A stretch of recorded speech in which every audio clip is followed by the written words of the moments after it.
Man, y'all know what it is, the real 210. All praise to God for everything. I'm here with my brother, Marathon Manny. And today's episode going to be different because we're going to talk about mental health. You know, in our communities, man, we sweep a lot of stuff under the rug. But the thing is about mental health, man, it's so serious and so deep, especially in these last 2 years, man. We've been dealing with a pandemic, people losing their job, people losing their family members, and it causing people to be depressed. It causing people to do so many things, man. So we're going to touch on this subject, man. So before we start the video, do anything, look, how you feeling, man? How you doing mentally, man? Cool, bro. I'm good right now. Like, Yeah. I done had a good day. I just, had my son's soccer game. Took him to the soccer game. He did real good, and I'm really proud of him. And I done had a good day overall. I done treated myself. I went and bought me something. I feel good. How about yourself? Man, I'm feeling great, man. Just to have my brother here, man, it feels amazing, man. You know, I had a long day myself, been at work all day, but I'm just blessed to be here. Like I always say, man, as long as my 2 feet hit the ground every day, man, I'm winning, man. For Yeah, sure, for sure. every day. Every single day. Every day. Every day we big step. Big step. In a positive way, you know what I'm saying? Stepping in the right direction. I like that. Step in the right direction. So let me ask you this, man. What do you think leads to mental health issues, man? What do you think the causes of it? I mean, I think the causes of it may be like going through things and not knowing how to process them properly, or get through them properly in a mental way. You know what I'm saying? Like some people push things down a lot, deep down inside them, or some people lash out because we don't have the right outlet. Sure. To express ourselves in the right way or just get through something mentally. So if you notice, like a lot of people that might be going through something mentally, they're not handling it the right way. You know what I'm saying? And that's where mental health issues come from.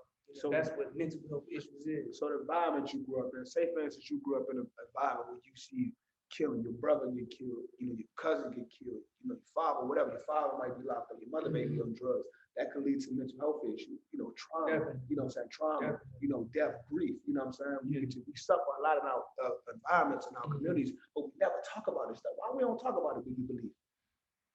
I think it's more so the culture that, we like maybe our ancestors, people that have come before us, like they've gone through so much. For sure.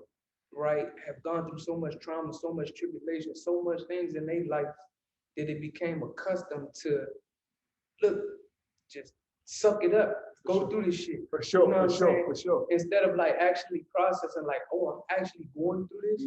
You know what I'm saying? It's just a culture. It's a generational cycle. Most definitely. Of not knowing how to deal with shit properly. So it runs in your family, you would say, generation.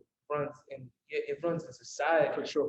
It's not just one family, for example. Now, I'm happy that you just said that because we could look at, let's say, a white family who grew up in the suburbs. They had mental health issues too, but I'm gonna tell you something about people who grew up in the suburbs. They tend to hide it more. A lot of stuff happened, but they don't talk about it as much. Yeah. So you look at our community, it's in the open because we ain't got nowhere to hide. You know what I'm saying? Fact. We want all our stuff is on social media. When you go to these communities, where everybody family orientated, everybody got their family, they grew up in the house with their mom and pops. They got a lot of issues over there too that they don't talk about. You know what I'm saying? So we might look at them like, oh man, they have everything, but nah, not really, bro. Not really. They got issues as well, bro. So yeah, it's very well hidden. But I'm gonna say something too in the Hispanic culture. Yeah. I mean, as far as I know, like my experience of like hearing stories and like hearing from different people and stuff. There's a culture of brushing things under the rug, like how you saying people in the suburbs do, but it's more I don't know, like I can't really relate or I can't really say, I don't know how that works over there, but in the Hispanic culture, like they brush things under the rug and it could be like people like girls getting molested or something like that by their uncles and shit like that, and they be brushed under the rug and stuff by like family members and that I know I've talked to females. I've talked to certain people that, that affected them. For sure, I'm saying? So that's a culture in itself within the the Black and brown community. That's a fact, bro. And that's my whole thing. Like, if somebody did, I want you to talk about it. I want you to tell somebody. You know, even if you tell somebody, I believe this because we see it on TV. We see it sometimes. You might tell your mom, oh, he didn't do that. I don't believe he did that. You know what I'm saying? Just like your mom got a boyfriend and your mom boyfriend might be looking at her daughter or something like that. And then your mom would get mad at you because she don't want to mess up a relationship with that man. So she'll believe the man over you, over her own daughter. You know what I'm saying, bro? So it's just like crazy how much stuff in our community that we don't believe. It's because our kids are just kids. Oh, you lying now. Some stuff be real, especially about what you said about being touched by your uncle, being touched by, just older peers in your family. Yeah. And same thing for men too, bro. People outside of your family. Facts. And the same thing for men too, bro. That's another thing we don't talk about as well. A lot of these men be getting touched by older women, be getting molested, but you know what I'm saying? You tell, oh yeah, she did that, bro. She sucked on me. Oh man, think it's cool. But really that shit could fuck up your mind, it's bro. It's crazy that you say that because I mean I've never experienced it, but I remember I've been, with music I listen and you pay attention to lyrics and stuff. And Lil Durk said that in one of his songs or something, he like, when he was younger, an older female tried to touch him or some crazy shit. And he didn't really go into detail about it, but even rappers, they got this large platform and stuff, and they might not go into detail or, really explain what happened, but they'll throw stuff in there like that they didn't went through. You know what I'm saying? That's crazy. Now I'm gonna say that, I'm gonna share this, man. This is exclusive, man. I never shared this with nobody. That kind of actually happened to me, man, growing up, bro. There's no lie. Older female, you know what I'm saying? She was doing all type of stuff, man. So I say this, bro, at the end of the day, I never shared that with nobody. I never ever shared that with nobody, bro. So this is an exclusive for the real. And so we gonna keep it on when we talk about the real, we gotta keep everything real, bro. And so like I said, I never talked about it because number one, we young, so you like it's cool, like damn, older women doing this, that, and the third. So you think it's cool, bro. Yeah. But as you get older, you realize shit can fuck up your mind. That can lead to mental health issues, bro. You might be how you look at women. Exactly. How you treat women. I'm telling you, you might want to just fuck every girl you see because you're such a hornball now. You're like, damn, she did this at a young age, you know what I'm saying, bro? So it's like, man, it has the possibility of molding you in a fucked up way. Exactly, bro. Exactly. So with that being said, have you ever experienced any mental health issues? I know you did some time, 6 years, right? Almost 7 years, 6 years and 8 months, give or take. So how did that affect you mentally? Mentally, man, it's a lot.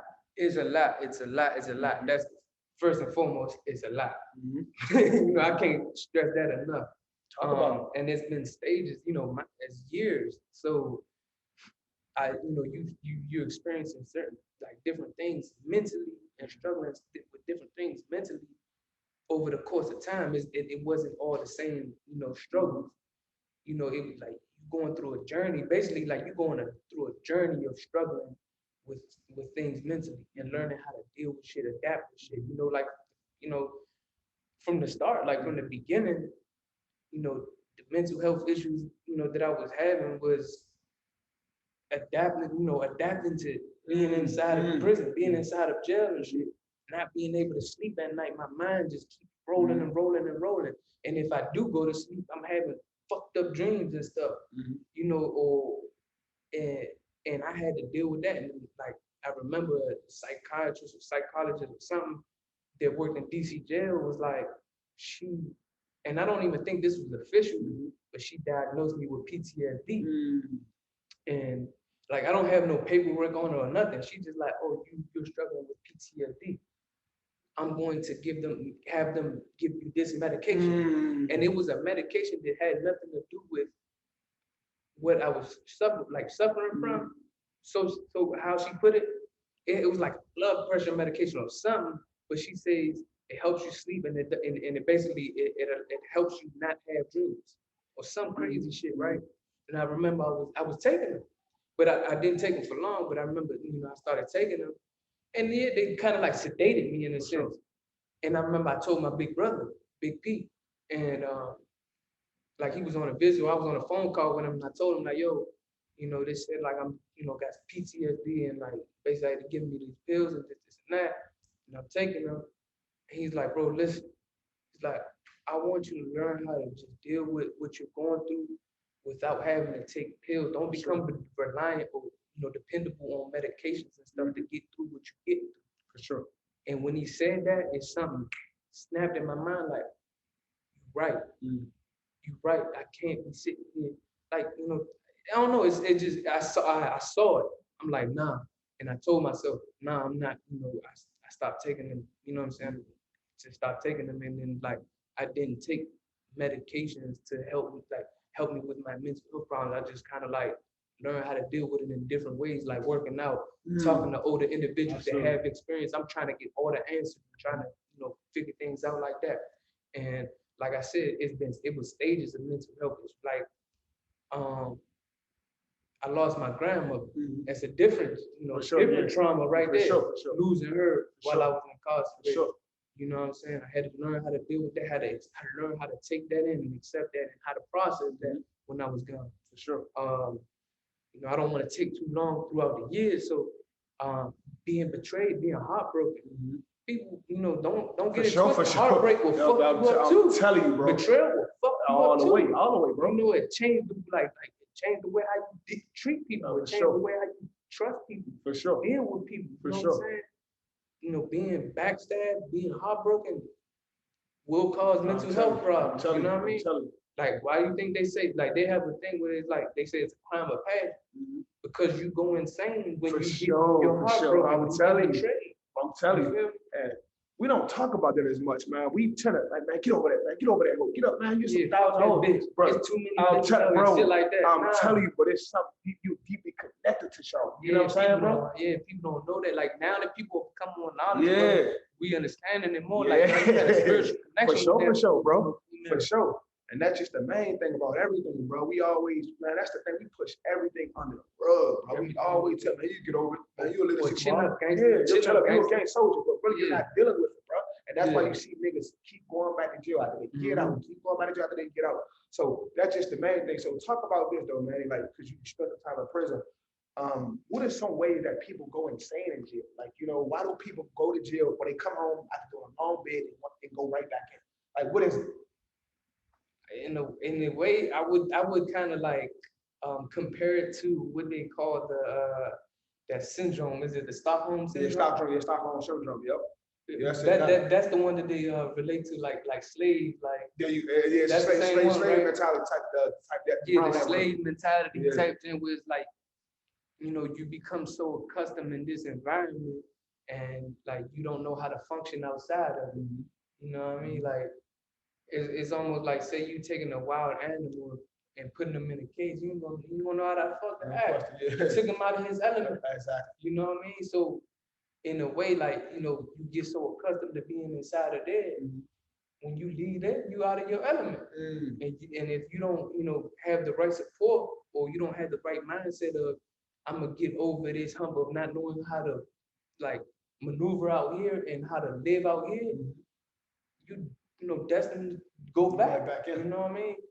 And some people, I literally, I swear, this is one person that I encountered while I was in prison and early on, and he was about to go home, and I'm like, man, that's what's up, bro. Like, stay out there, bro. This and that. And there's been a few people that have told me this type of stuff. He's like, bro, how when you go home? I'm like, man, I got a little stretch to go. And he's like, man, bro, I'll probably be back before you even go home. Literally said that. Told you how the truth is. I was fucking mind blown. I'm like, what? Like, why would you say that? I'm telling you. You know what I'm saying? This is before I even like started acknowledging and started like really paying attention to manifesting and speaking things into the universe, right? So I was just tripping, like I was baffled. For sure. And I'm like, I didn't know how to respond to that, right? So I kind of just didn't. And sure enough, homies get the word, like, they got a newspaper article. Man, bro just went home, like it was months. He was out there smoking K2. Caught a case out in Maryland for killing a child in Maryland. You know what I'm saying? And we was in federal prison, so he's not coming to the same prison unless the feds picked it up out Maryland. So it was just like, for me to experience seeing that process, like you just went home and then you just went to prison in another prison system. It was like, what the fuck? And it shows you how much power it is in the tongue. Yes, So if you speak on absolutely. something, bro, I'm telling you, man, if the thing negative, you're one of those people that's always negative, I'm telling you, negative things gonna occur in your life. You gotta be Absolutely. positive. For even a guy to just be so institutionalized like that, saying, hey, man, I'm gonna come right back. I'm gonna see you again. That's crazy. I do that all this And like time. I said, it's been a few people that have Mhm. told me this. Not like just one dude that said that. I don't walk the track with one person Mhm. walking around. Like I know he getting ready to go home, and I'm just kind of like trying to pep talk him. You know what I'm saying? Trying to like give him. I don't know why I've always been that type of person where it's like when I was in there, it's like I guess I was seeing things Most differently. definitely. And I was just trying to get them to see something differently. And I'm like, bro, you got, get out there, get you some money, bro. Stay out there, bro. You young, bro. Like you got all these years ahead of you, Mm. right? And he same thing, bro. He like, bro, you got a long. You basically I'm out here, bro. I might come back to jail. No question. You know what I'm saying? It's like, why you accepting it? Don't accept that. No question. No I'm not question. accepting that shit. I'm not going back to jail. You know question. what I'm saying? I'm not accepting it. I'm not speaking it into the universe. None of that. Like I'm not ever going back to that. For sure, for You know sure. what I'm saying? So let me ask you, they say, prison supposed to rehabilitate a person. In your personal opinion, what is prison all about, man? What do you think? 'Cause, I mean, I'm gonna keep asking, because you did some time, man. Facts, Shit, facts, damn near nah. 7 years, bro. Like, that's a long time. So That you was seen a damn lot, near my bro. whole You seen a lot, yo. Damn most of my near- yeah, I'm 20s. telling I you, bro. turned into a man today. I went from boy to man today. Telling you, man. So you had no other choice. You had to hurry to get with it. Yeah. You know what I'm saying? So do you think it rehabilitate a person? Like, what do you think about that?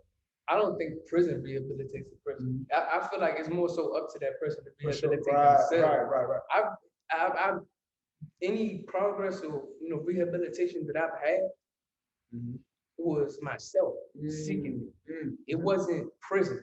It wasn't the people. It wasn't the staff members. It wasn't like don't get me wrong. Not all people are bad that work in the prison system, and not all their intentions are bad. But the system altogether is not what it is made out to be. No, that shit is modern day slavery. Of course. It's what you make it while you in there, right? So I could be sitting, and then I remember old head used to be telling me that he's like, it's all about what you do with your time, right? Definitely. You're in control of how you handle your time, like what you do with your time, right? So he'd be like, look, you see such and such, you see Shorty right there? He sit there in front of that TV all day long.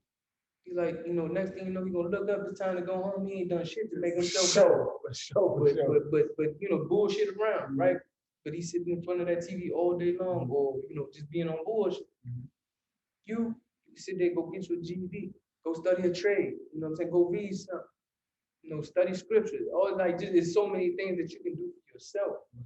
You know what I'm saying? Work on yourself. Absolutely. So the prison system didn't rehabilitate me or didn't make me progress. It was myself. It was me telling me like I'm gonna make myself better. I remember, from the jump when I knew I had to sit down, like I'm just going here and I'm gonna work on myself. I'm gonna make myself better. Not knowing what the fuck I was talking about. For some reason I just wanted to be better. For sure. You know what I mean? Like, and I had the time and space, and that's what it was. But the prison system is just modern day slavery. On some real stuff, it's modern day slavery. So let me ask you this. I know you talked about the guy, a couple guys telling you they're gonna be right back in prison when they leave, after doing all this time. You look at them like you crazy. Have you ever witnessed somebody lose their mind? Like lose their mind. You see a person who's normal, then you start walking around when you talking to him, he ain't saying nothing back. He really losing his mind. He not really talking to you or nothing like that.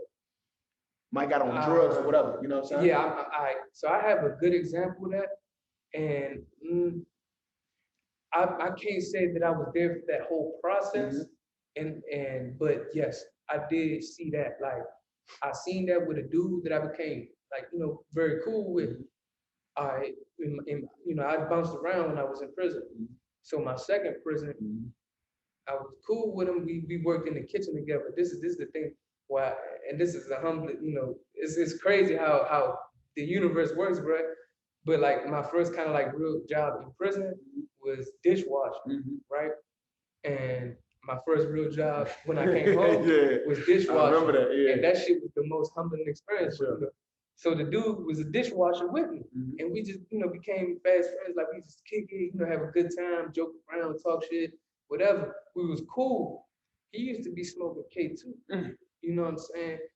He used to be doing drugs on the outside too. He was locked. He was doing some time. He had kids. You know what I'm saying? He had 2 kids, and he talk about his kids. He adore his children, right? But I think him,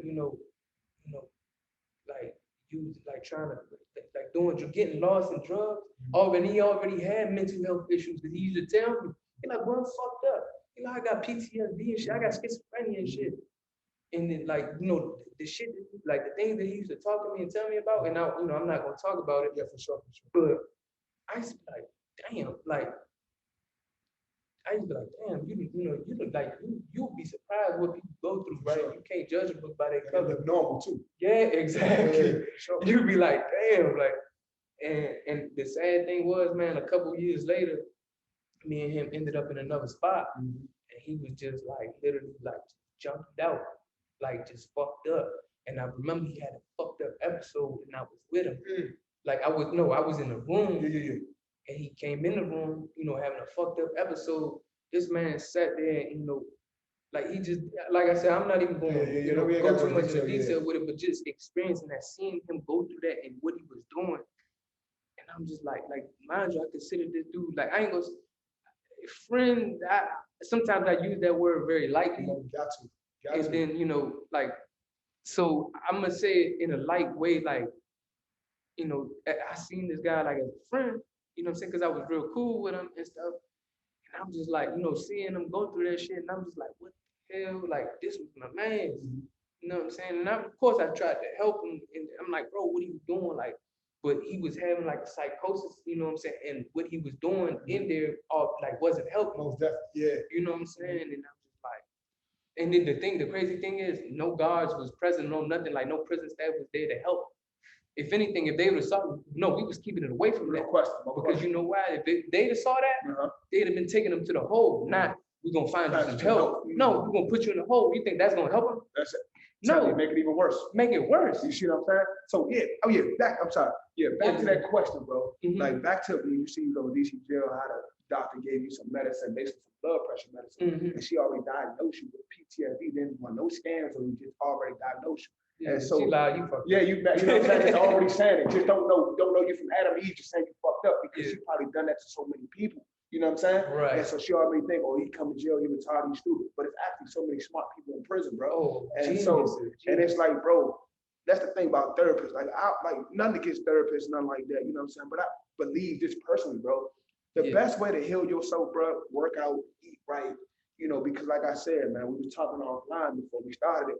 Your computer, your mind is your computer, bro. So what you put inside you, bro, when you start putting all that stuff that's foreign, that's when you get viruses. That's when you start getting all type of stuff that, hold up, what is this going on in my body? I don't want this. And that's why I say the food you eat is so important, because that can lead to mental health issues, bro. You know what I'm saying? People think they can eat all this junk food, eat all this crap and think things that have chemicals in it, that's telling you, bro. All that stuff, bro. The drugs you take, whatever, you know what I'm saying? All that stuff. So I just say this, man, a therapist, man, the best therapist, around is you. So you know what you got to do. People just don't want to take the action. You know what I'm saying, bro? We let other people decide what's wrong with us. We know what's wrong with us, bro. We know what's wrong with us. And just dealing with family members, bro, that had mental health issues. You seeing it because at the beginning you think they playing. You like, man, hey, nah, this dude tripping, he playing. He start saying stuff to you like they think you trying to do something against them. I'm like, bro, come on, bro. You know what I'm saying? I didn't experience that. Talk about that. Well, I want to, before we get on that, like, I just real quick, I want to, like, point out something, like, as far as mental health before prison for me, because before prison, I was in a dark place myself. You know what I'm saying? And like you said, you went exclusive. I'm gonna go exclusive, bro. Like, it was a time, bro. I almost killed myself, bro. I don't even know why. I just was in a dark place where I literally had that motherfucking pistol in to my head, bro. And I don't know, something made me pull it down and pull the trigger, and the fucking gun went off, bro. Right there, bro. My people's in the house eating. They don't even know about this shit. I never even told my mother. You know what I'm saying? It's like, I was just like, what the fuck? Like, like when I was able to reflect on it, like, what the fuck was I going through that made me want to do that? You feel me? And that too, like I said, I was in a dark place, but also what I feel like might have led me also in that dark place was like when I experiencing death close to you. You know what I mean? For sure. And I had uncles that been killed, and I, from a young age, I don't know why, I don't know what it really is, but seeing my mother cry, you know, cause she losing her, you know, her brother done got killed by the police. Then seeing her cry again because her baby brother done got, like he done got backdoored, then shot him in the back. They don't know what done happened, they don't know why, you know, then like, you know, seeing people from the neighborhood, pun. But I feel like pun was like, for me, was my, I don't know, it was like, it's like a switch that flipped in my mind. And I told myself, I'm not gonna be that. I'm not gonna be the victim. I'm gonna be the one behind the gun. And I put that in my mind in a way that manifested, like I said, like leading up to when I went to prison, I was in a dark place in my life, you know, and people might have not known that shit because, like you said, we're not used to talking about it. We just, it's just all built up in here and people don't talk about it. And when you do come around, you know, they like, what's up, bro? What's up, man? What's I'm good, I'm bro? good. Yeah. Whole time, they don't know what you just tried to do last night. Nothing. They don't know what you going through, bro. You know what I'm saying? And so let me ask you this. How did you deal with death back then compared to now? How did you deal with it? Like say for instance, somebody like you were saying about Punk. Yeah. You know what I'm saying? Somebody, a huge figuring out neighborhood we grew up in, which is actually my cousin. You know? Got him tatted. Yeah. Got him tatted. No question. How did you deal with that? I was numb by that point, bro. I didn't know how to feel. I remember, bro, seeing you after that had happened, seeing you in the hallway back in Wilson, bro. And you, I don't know, it's like you might have just saw the shit, you read it. I don't know, you felt the energy. I don't know what you saw that made you literally, you grabbed me. Come here, bro. You walked me to the counselor's office, bro. And you like, Miss Flowers. You just handed me to her. She took me in the office and she's like, you know, and she's like, it's okay to cry. And it's like, cause you don't know how the fuck to feel. Cause you know, the streets or the, you know, the culture that we live in is telling you one thing and then, you know, but you feeling a different way. And it's like, I don't know, it's like you're not knowing how to handle it. No question. Right? And it's like, I felt numb. You know what I'm saying? I felt numb. I didn't know how to process it. You know what I'm saying? Just like I said, the only thing I know, I told myself, like, I'm not gonna let a nigga give me. No question. You know what I'm saying? I'm telling you, you be killed to be killed. That's the life you gotta live. And like you just said, bro, the environments we grew up in, like we shouldn't be living that way, bro. We like they say, oh, I had to grow up quick. Damn, like you ain't have a childhood. Like, why you gotta grow up quick? But that's the shit we face with every single day. You gotta grow up quick, bro. And if you don't grow up quick, you're gonna get left. It's that simple, bro. You ain't even gotta be out there causing madness. A nigga might just come through one day, boom, boom, and you get shot just for standing around, man. Yeah. And R.I.P. to Troy, man. Troy used to always tell me and Malik, man. Shout out my cousin, you know, Sleep Cousin. And so he used to always say, man, watch who you hang around because bullets ain't got no name. Y'all standing in crowds like that when niggas get to firing, you know what I'm saying? Y'all ain't out there doing nothing. Y'all just in the way. And y'all die just for being in the way. Just for being, you know what I'm saying? So you know how many people have died like that? I'm telling you, so many people, bro. So many people. They ain't had nothing to do for nothing. Target, bro. Nothing. They just came out and you happen to be right there. And the people that they wanted ain't, you know what I'm saying, ain't hit. You did. We done seen that in our own neighborhood. All the time. That's a fact. You think, bro, his brother. Facts. Facts, bro. Facts. And that's just crazy how the stuff we got to deal with in our communities, bro, in our environments. And like, you know, we got to start talking about this stuff more. But so let me ask you this. Are you still dealing with like trauma from prison, like mental health issues from prison? Hell yeah. Talk about that. I mean, now I want to get back to, like you said, with family members real quick. You know what I'm saying? I have a family member that recently, like, I seen them go through, you know, psychosis and stuff like that. And almost like, I guess me dealing with my own personal shit, not knowing how to process what he's going through. And I remember not having patience with him. And I felt bad after. You know, I'm like, I'm driving, he's telling me, oh, can you turn the music down? It's my car. Yeah. Can you turn the music down? Sure. It's bothering me, like just different stuff. And I'm just like, I'm kind of like snapping at him, but I'm not knowing that he's going through something. He's messed up, He's suffering. So, you know, we gotta know, like, when we have family members or anybody that's close to us that's dealing with certain things, man, try your best to have patience with them. Now, back to traumas or mental health things, like anything that I'm dealing with myself, like, you know, after getting out of prison, like I said, it was stages and phases, man. Like, after getting out of prison, I thought I was cool. I know I was dealing with, like, I was anxious. I was dealing with, like, anxiety towards, you know, I was dealing with anxiety. I just didn't know how intense how intense it was or how high it was, right? Like I told you in our first interview, was like, I was anxious. My mind was rolling, like so many thoughts going through my head and stuff like that. But when I actually, you know, came home and like reality started, hitting, reality started setting in, it was like, it was a lot for me to process, trying to like coming back into society was a lot for me to process, and then I was dealing with certain people, like I learned, a lot of times you learn from yourself in retrospect. Absolutely, absolutely. So now that I could look back at it, I learned I was in a very vulnerable place. And, if anything, I should have been protecting who I was allowing in my life. You know what I'm saying? Because you create emotional ties, you create, like people come into your life and, with maybe with temporary intentions or something. Absolutely, absolutely. But like I said, I'm not knowledgeable in this, and I don't blame nobody or nothing like that. It's more so like me not knowing any better, allow people to, come into my life temporarily, and like it kind of like, and, like being in that vulnerable place, it kind of like it fucked with me. You know what I'm saying? Like I just, because I'm learning how to, I'm re-entering society. I'm learning how to adapt to society. I'm dealing with new people. I'm dealing with things I never had to deal with or never tried to deal with. Trying to find a job, trying to, get a driver's license. Trying to maneuver, getting, it's just the simple thing of getting glasses and stuff. Like right now, bro, my job, I have health insurance and stuff. I ain't gonna lie to you, bro, and I need to tighten up, but I don't even know how to use that stuff yet. Oh, I just made a dentist appointment, bro, and that's because I'm like, man, I want to see a dentist, and luckily, my one of my family members, his girlfriend works for a dentist's office. So I'm like, bro, can you see if my insurance is accepted there? Because I don't know how to maneuver the healthcare system. So, just luckily that it was that easy for, because I had somebody on the inside, baby, right? So, just readapting it's a lot mentally, mentally taxing. And then having to deal with certain obstacles already that, they holding you back in a sense.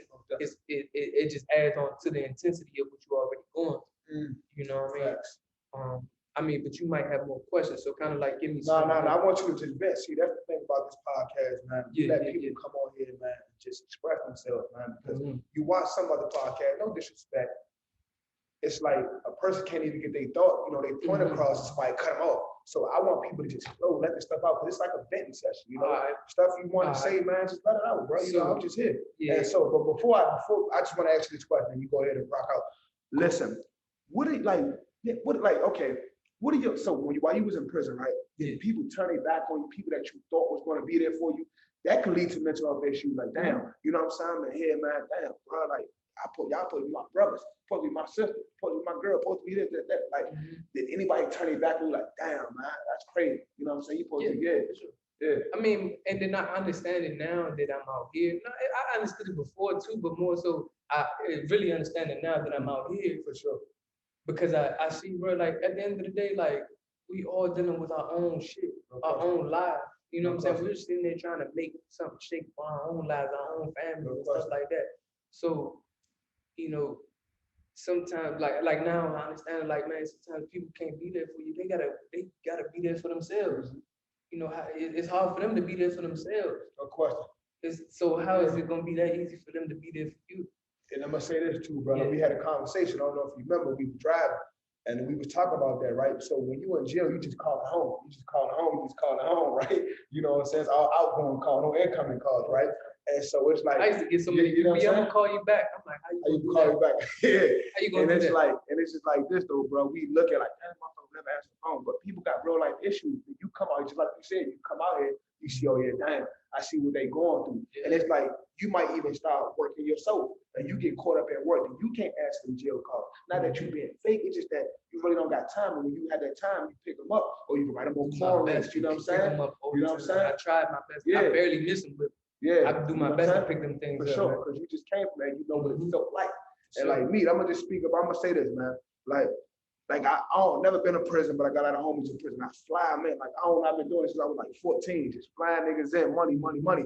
And I did it because I'm a part of the struggle, bro. Because if I was in that situation, I want people to do the same thing for me, bro. You know what I'm saying? So it's just like being part of the struggle, just understand. I'm gonna tell you this. That's another reason why you so blessed. Yeah. Because the thing is, I'm gonna teach y'all something. For some of y'all that don't know this, the way that you get blessings is that you pour out blessings. You really like you put out blessings.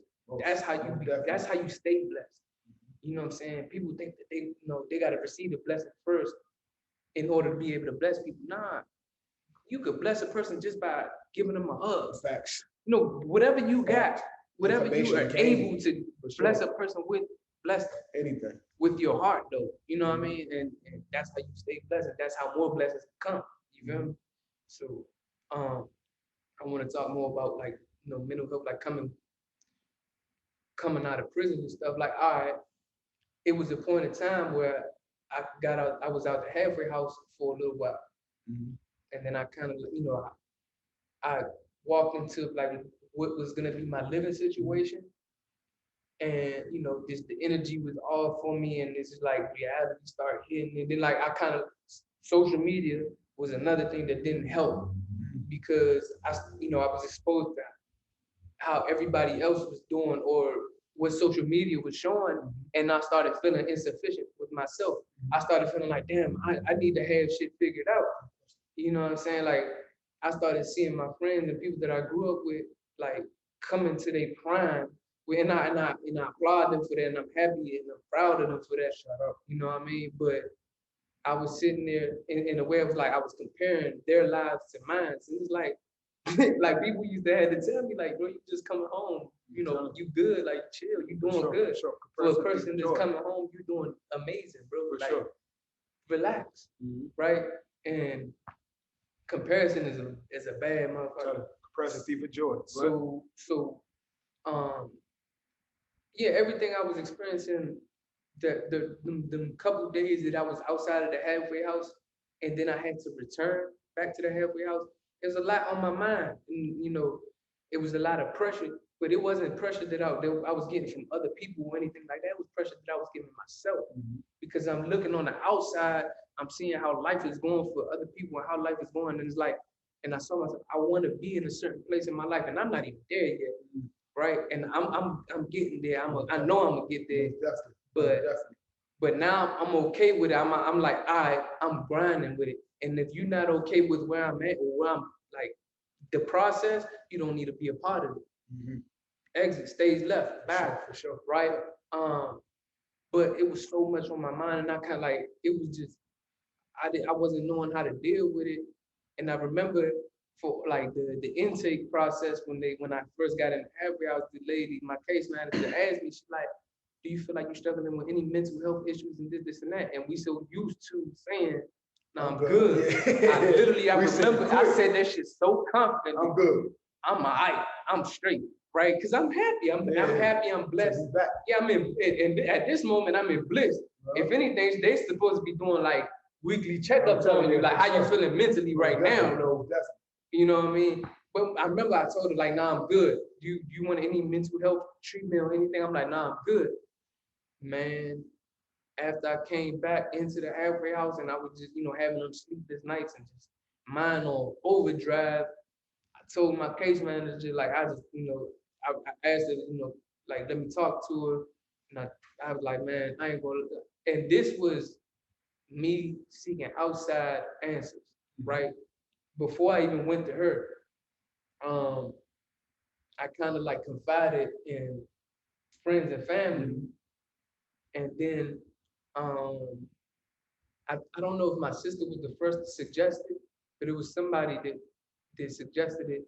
And then I seen like somebody that I know, like not that I grew up with, but that I know from like school or just living in the city. I seen that person was in the mental health field. They was they are a therapist, and they have a therapist page, like a mental health page, aside from their personal page. I know them not on a personal, but they had their mental health page, and then I don't know why. I don't know if I reached out on their mental health page too.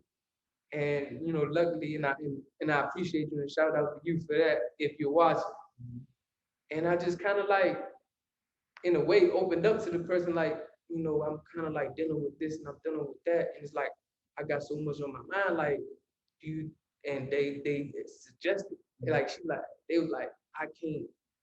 help. Like I can't just give you the services, but there's, you should seek them. Most definitely. Most And definitely. for sure, showing up after that person, advised me to do that, I went to my case manager and I talked to her about it. And I'm like, yo, I think I want to, try some therapy. You know what I mean? And I never thought it, like I never in a million years did I think about doing therapy. You know what I'm saying? Because I was just already so used to just going through shit, either by myself For sure. or having good friends that I can kind of like talk about sure, it. for sure. You know what I'm saying? But even then, it's like you don't allow yourself to be, you only allow yourself to be but so Yeah, vulnerable. for sure, for sure, for You feel me? sure. So, For sure. so I started doing therapy when I was, in a halfway house and on Okay. home confinement and stuff. And then I got like basically like my caseload, like my case got transferred over back to DC because I was dealing with the Baltimore Right. system. And then, they transferred me over to DC, and then like basically the services was cut off from Baltimore because I was going into another system. Right. So at that point, it was going good, and I was doing therapy, and it was helping. It was helping, and I was just like, all right, the services got cut off. I have to like redo it all over here. I'm like, I'm cool. Now I got a lot. Now I'm busy. I'm busy grinding. No question. So I'm over here trying to get some money. So like, all right, that can wait, right? I felt like it was going good, and I was like kind of like getting more settled into myself and kind of like learning how to deal with it. And then I was cool. Like, all right, so the rest of my home confinement, that when I was dealing with the DC office, I was without mental health, like therapy and stuff. And then recently, and it wasn't more like the first time. It was more in a like in a way of like in a seek like for help because I was like I felt like I needed help immediately. Now, recently, I started doing therapy again, but not like out of distress, more so out of let me make sure I'm able to kind of vent properly and make sure that I'm processing anything that I'm going through now correctly, or if not correctly, help me like get like I look at a therapist as like just a whiteboard that I'm able to just throw all this on, and then they help me kind of like sort it out. Well, we're gonna put this in this circle right here. We're gonna do this and that, or a whiteboard that talks back. So let me ask you this: what's your opinion about a therapist? Do you think anybody facing problems should seek a therapist, a counselor? Like, what do you think about that? I mean, therapy isn't necessary. You could try it. You should. I would say you should try it if you feel like maybe somebody can help me. I'm not gonna say it's the answer to mental health. Like it's not the thing that's just gonna solve it. Like I don't feel like me having a therapist is what's gonna solve my problems or nothing like that. I'm what's gonna solve my problem. Absolutely. Like when I was in prison, like more towards the end of my bed, when I'm more mature and stuff, like more confident about myself and stuff. I was like on my own spiritual journey. I stopped I stopped kind of like practicing religion, right? But I was still seeking answers. And shout out to my homie Ron G, you know what I'm saying, from the Bronx, New York. Shout out. He's a very deep souled person, very intelligent, man, very intelligent. Spiritual, and he, man, one thing, man, that man is blessed, man. That man had a life sentence, man, and he was like, remember when we was talking the lesson, and I tell you, you the one that's got to believe in yourself before anybody believes in you. That man used to tell himself that he wasn't going to do life in prison. I'm telling you. That man, he getting ready to come home now. He had a life sentence, bro. That's big. That's major, man. And that's major. That's a brother to me. Shout out Ron G. That's can't wait till you come home, Ron G. Yeah, shout out. Hey, so I would talk to him and like kind of like pick his brain, right? He's an older dude. And I remember like I started asking more questions about yoga meditation and stuff. Cause my brother, he practices, yoga meditation and stuff. Some people should look into that too. Like it's more so a spiritual journey within, seeking within. And I asked him like, yo, I forgot what I asked him, and I asked him to read something and kind of like break it down to me. And I guess it's something maybe in his spirit or just the universe told him like he's ready to, start seeking on his own. And I didn't know that this was what he was doing. He's like, yo, give me your name and register number. your Fed number. And he's like, it's going to be something coming to you in the mail. You're gonna get some, like a package, and you're gonna read it. He like, just read it. He's like, I can't explain it to you. I can't break nothing down to you. You gotta experience it for yourself. And that was it. It was a wrap from there. For the rest of my time when I was in prison, I would read them. Then this was when the pandemic hit. So the pandemic it gave me that space to kind of like just go within. For sure. Because I'm locked in a cell damn near 24/7 for a long time. It's like I was in a hole almost. We done went months without being able to make phone calls. I had to keep writing letters and stuff like that. So during the pandemic, I was able to like just start reading these yoga lessons. It's called Siddha Yoga Meditation, right? I mean, Siddha Yoga, but Siddha Yoga meditations is practice and stuff. Like I'm reading these lessons, it's yoga lessons, and I would read them, and I like the lessons would tell you like just read these lessons repeatedly every month. You get one every month, and just keep reading. And no pressure. Like even if you read it once in a month, cool. You go at your own pace. You grow at your own pace, right? And I used to read these joints, like every day. Like for a while, I was reading them just every day, and then I started meditating. I started meditating. That's where I started like finding my own balance within. And I was like, in a way, I was at peace. I was more calm. I was able to like kind of like deal with things a little more at ease. You feel me? Because I even dealt with stuff while I was doing that. I even dealt with something that was traumatic, but I was just like, I was able to deal with it better because of what I was practicing. Let me ask you this. So do you want to speak about the thing that you went through, traumatic? Like, what was it about? It was a fucked up experience, man. And it was like I was getting close to coming home. Right. So it was like you being mindful that like when you getting close to coming home, the intensity of, man, you about to be out there, you start moving different. You start kind of like not wanting to be around people, not like on some man, fuck you, bro, but more so kind of like, for no mess ups. And so that's what I was doing. Like I remember it was one dude like trying to get me to come outside, and I didn't know this dude. It was more so like I like politics and stuff.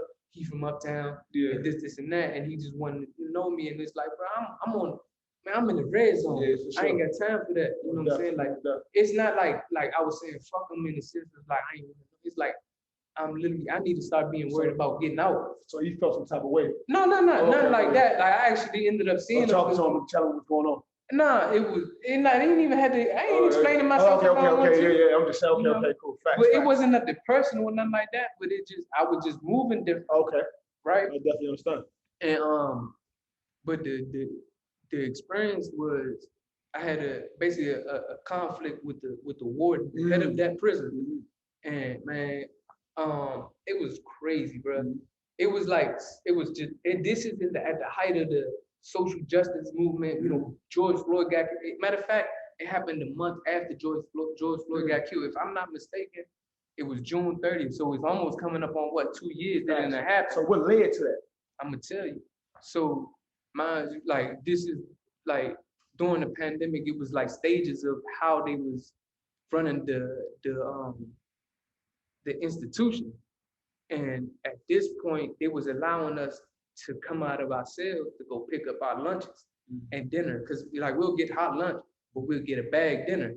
You won't get no hot dinner. For sure, yeah. And you get a bologna sandwich or something like that. And I don't even eat beef. I don't eat none of that stuff. None of that. So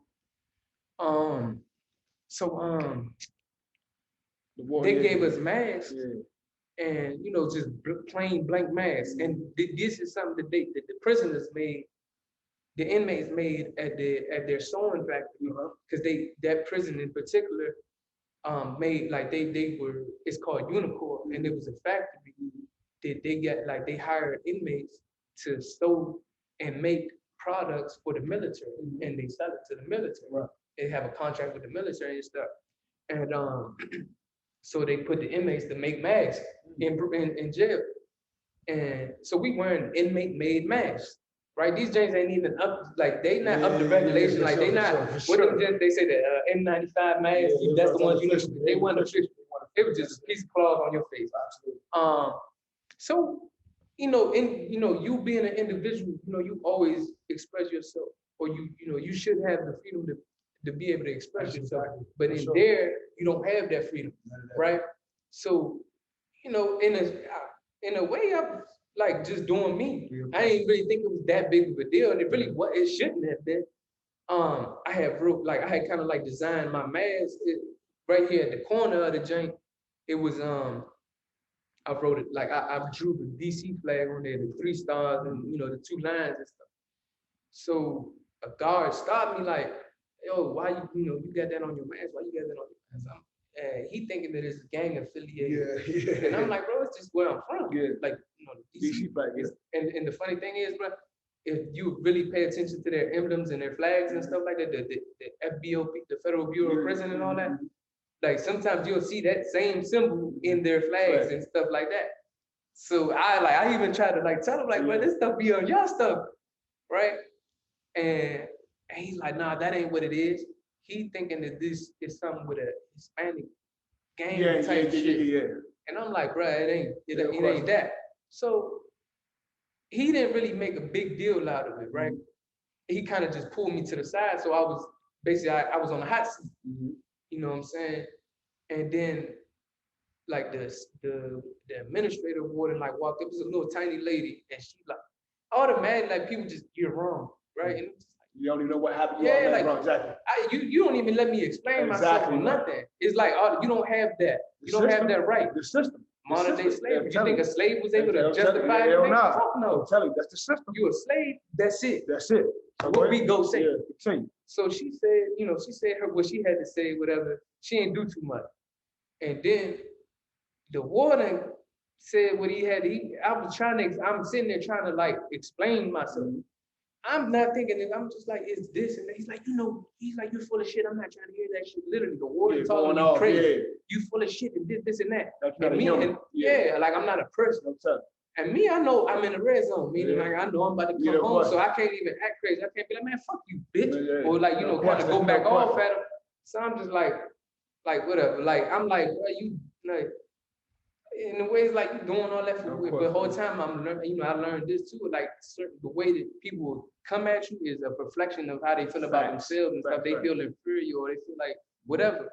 So he he's like, man, go to the captain's office, and they just all it's about to be is, man, you're gonna get another mask, and they're gonna throw this, and they're gonna throw the mask away, and they're gonna give me another mask and tell me not to write on it.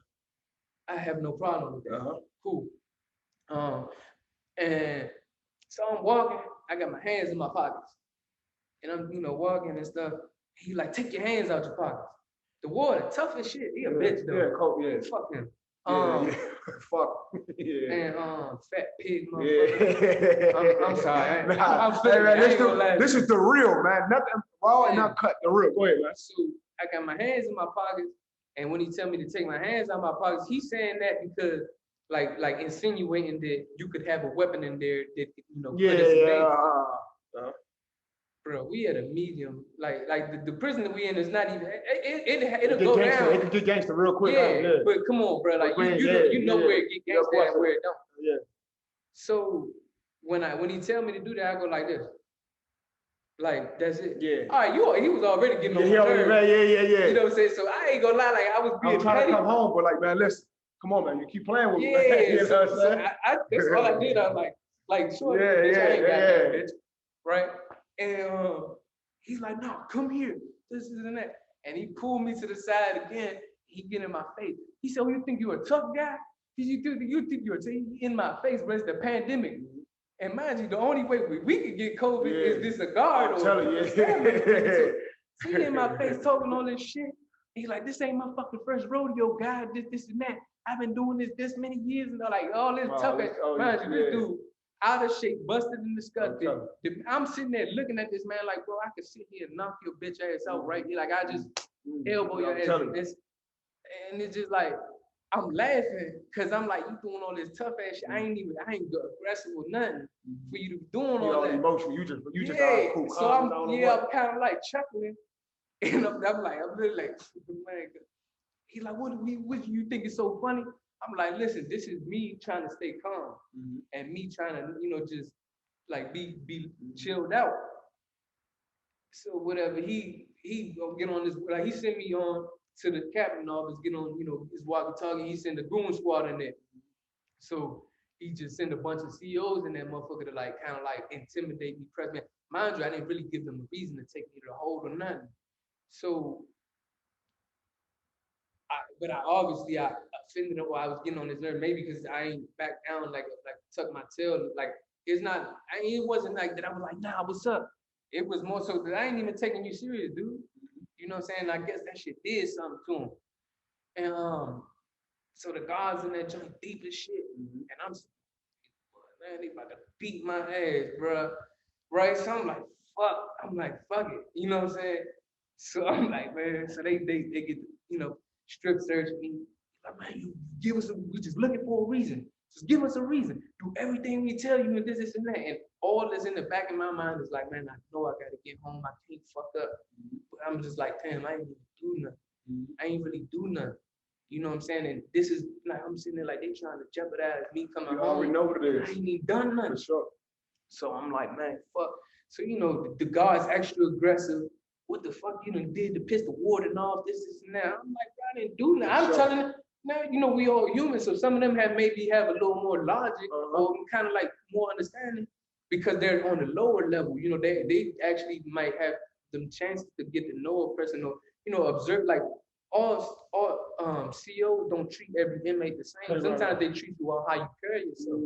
And they probably like seeing the dude, like, he don't be on nothing. You know what I'm saying? He be chill. He stays out there. He go to the law, like to the library and read and stuff like that.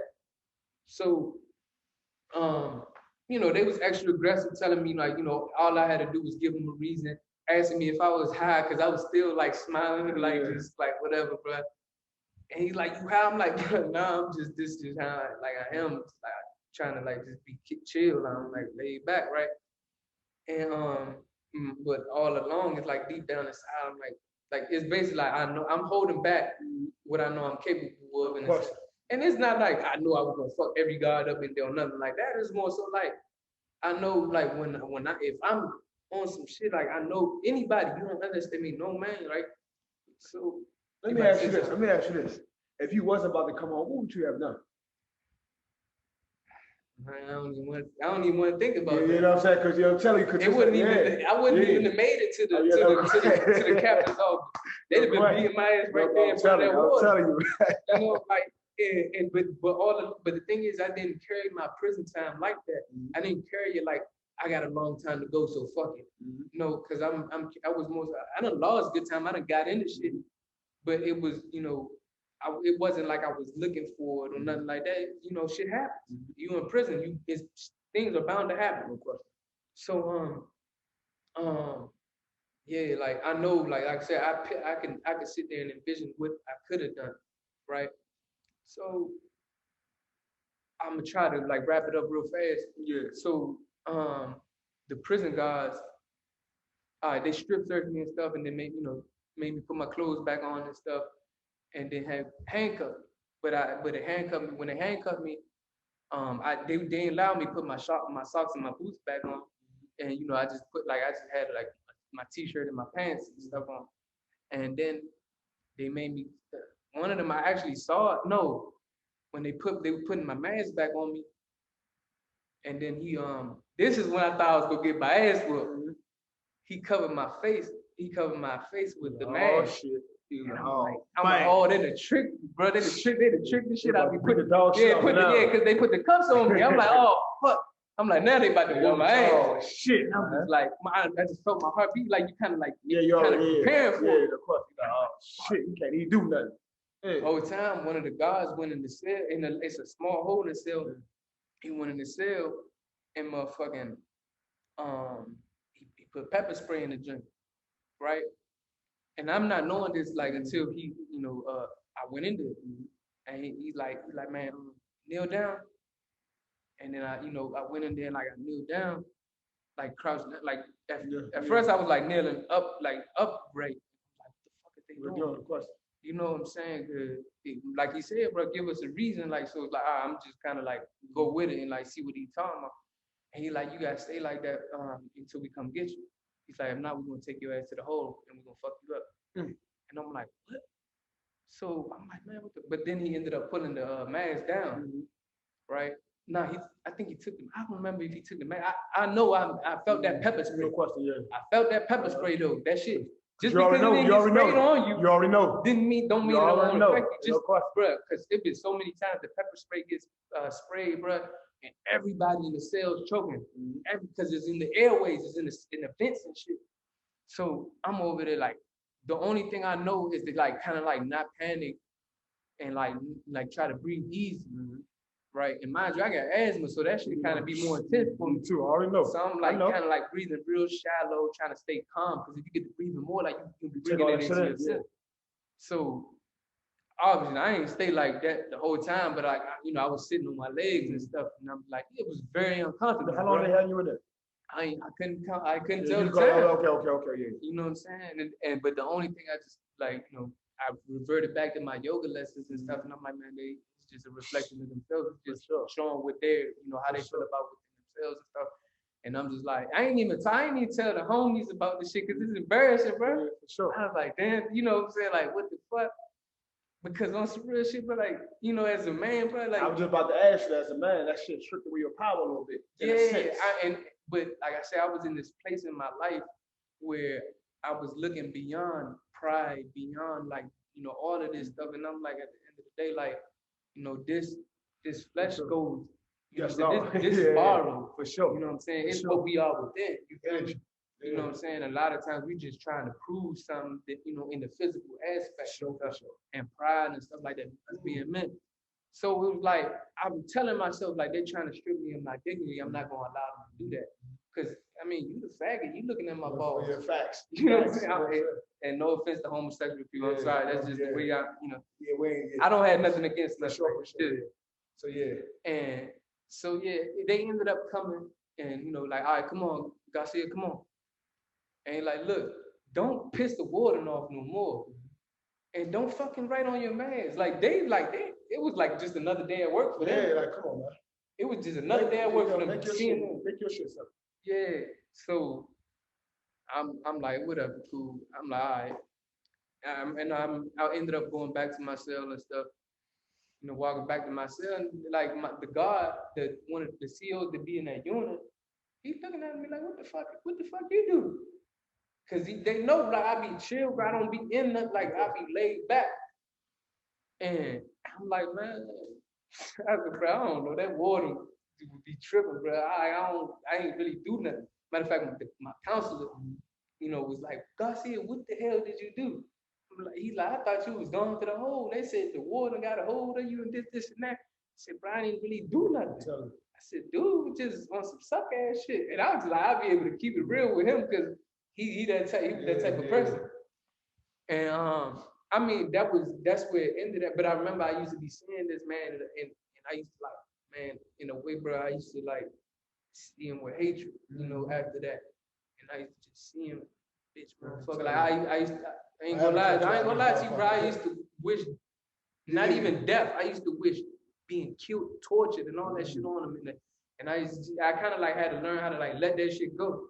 Cause I'm like, it ain't gonna do nothing for me. You know what I'm saying? So let me ask you this, man. You talk about like the physical, we just hear the physical, right? Mm-hmm.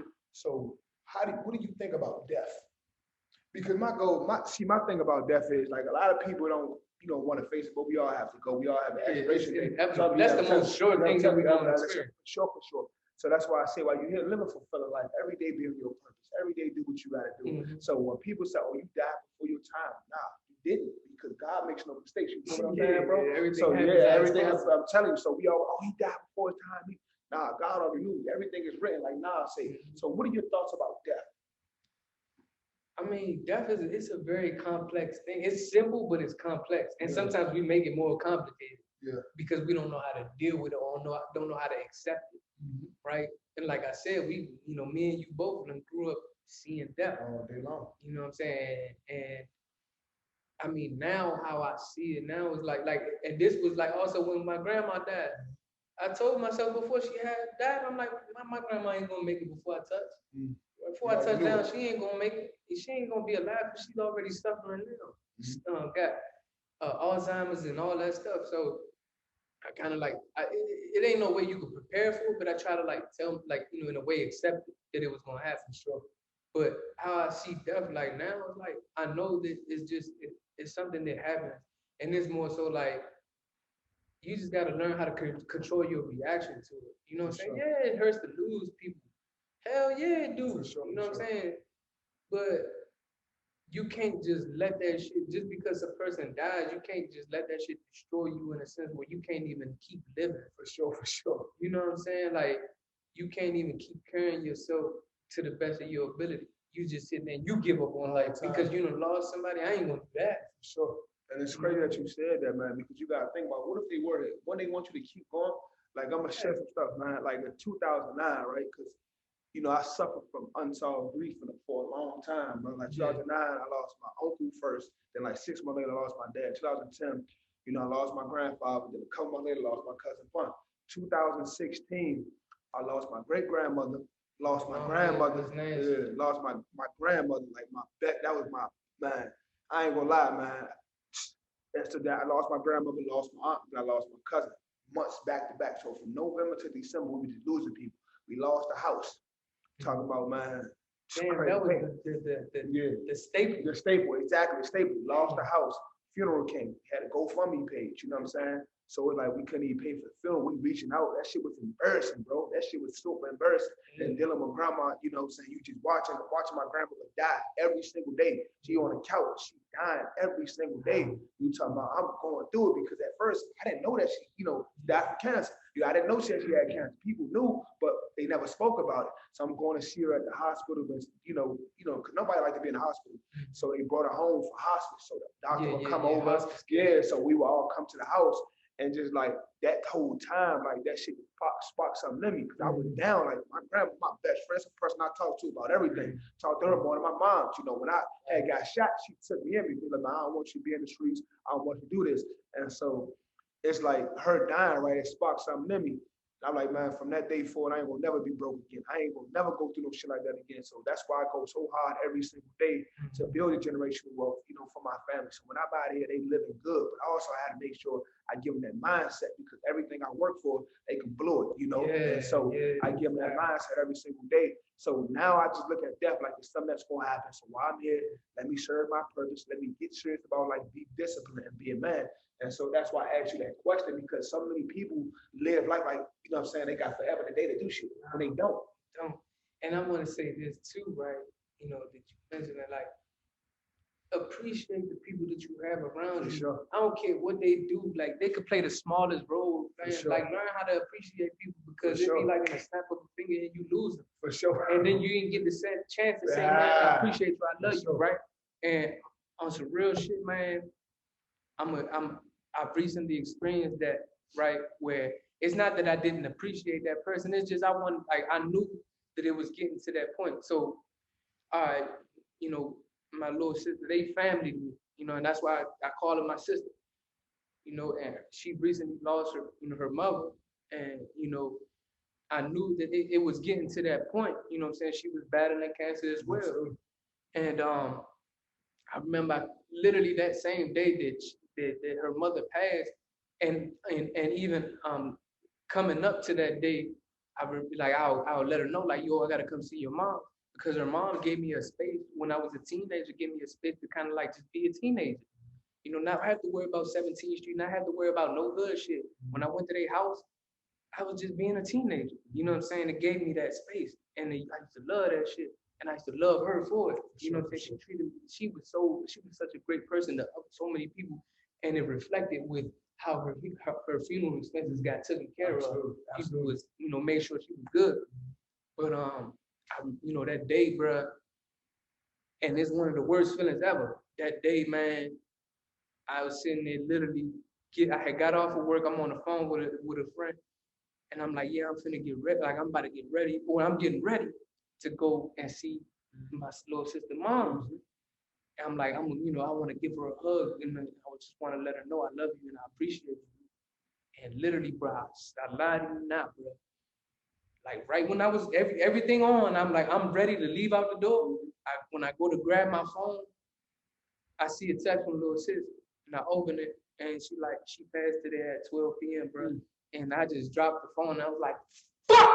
And I just and I still feel it like just reliving that moment. I was like, what the fuck, bro? And I was just like, bro, like it was so much. I'm like, bro, like you serious? But it wasn't like that I couldn't accept that she passed. It was more so like, damn, I ain't like, don't sit there and like hold back, like how do you say it, postpone? Yeah. That basically, if you want to do something, get it done right there because you Yeah. never know, especially just like you said, bro. Like you kept on, you know, she was dying, and so you probably were like, man, you know what? I'm gonna go to this day. You know what? I'm gonna go to the next day, the next day. So the day you finally ready to go, she passed. I learned. You know what I'm saying? And so like that was a shitty feeling. I felt like some shit, bro. For sure. I felt like some shit, but it wasn't like. And now, you know, I was told like, don't feel bad, like you know, in your heart, you know, your intentions was known. You know, we just out here, and it goes back to we just out here living our lives. For and sure. Sometimes, you know, like even though we're all connected, but sometimes we're dealing with our own lives in a sense, you know. And I was just like, damn, like. And sometimes too, bro, you gotta slow down because we can be so in a rush to get success, so in a rush to do all these things. Sometimes you gotta slow down and pace yourself. It's gonna happen, you know what I'm saying? Because every day, you know, layer by layer, little piece, bro, and just keep working towards. It's no rush. You know what I'm saying? There's no rush. It's gonna happen.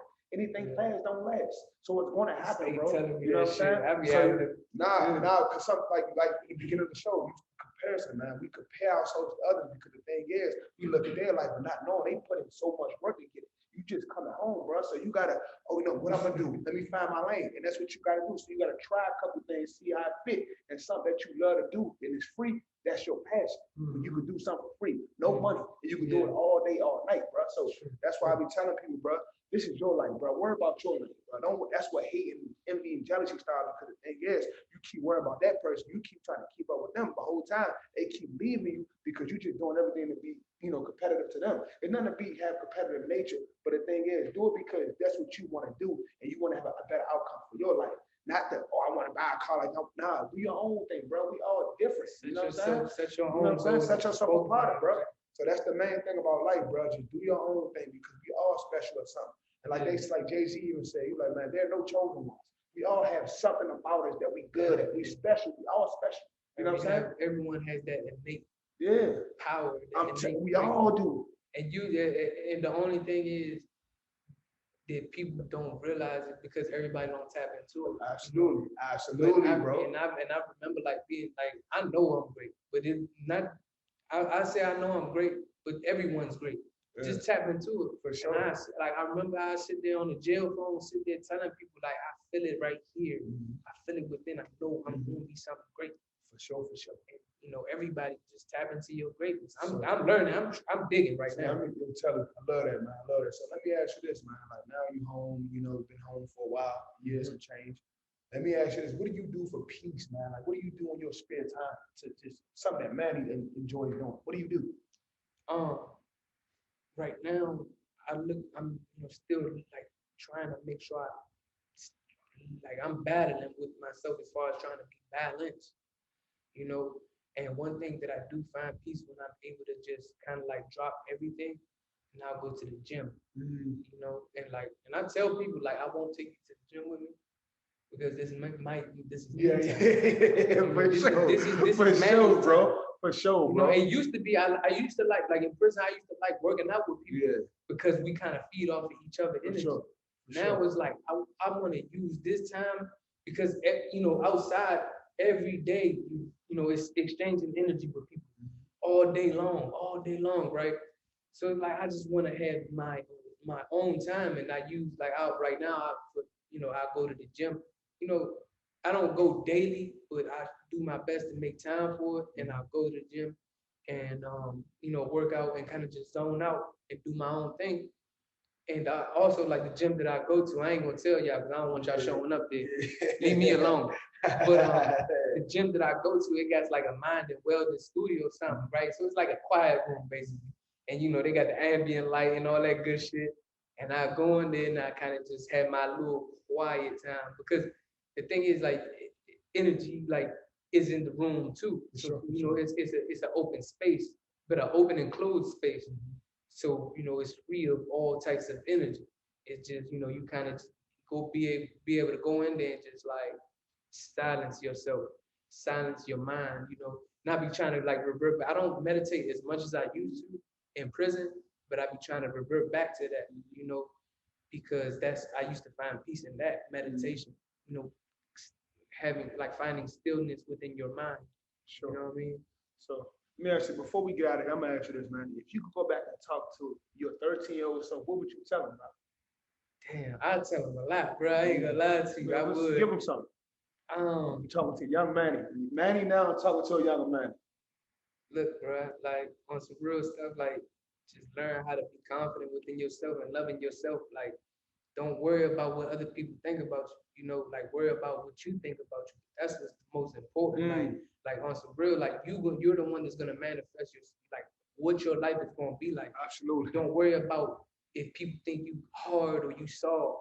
You know what I'm saying? Don't worry about if a girl likes you for who you are or not. Don't try to be somebody that you're not. You know what I'm saying? Just do your best and finding yourself, learn yourself, learn what you like.